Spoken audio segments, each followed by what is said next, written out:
why a podcast, guys? Whose idea was this? And I know it wasn't Jacqueline's. No. It was my idea.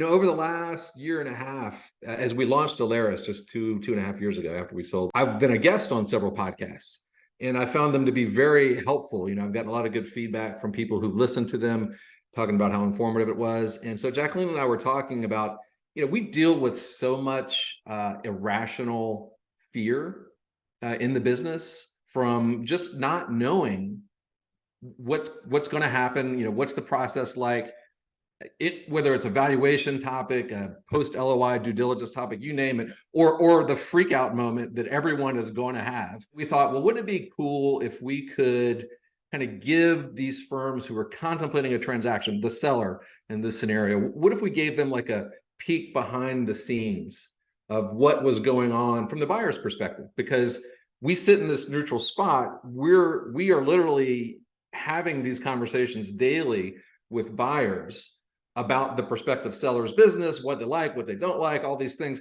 And if the sellers could have a glimpse into that world, we think that their freak out moments would be less frequent and less severe, because the reality is they're good people on both sides. You just don't know one another. And we have to play that role of matchmaker.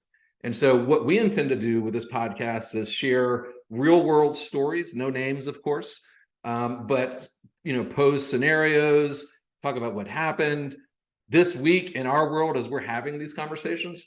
And in doing so, we think, it'll demystify this really complex, scary process of selling your life's work, to join someone else.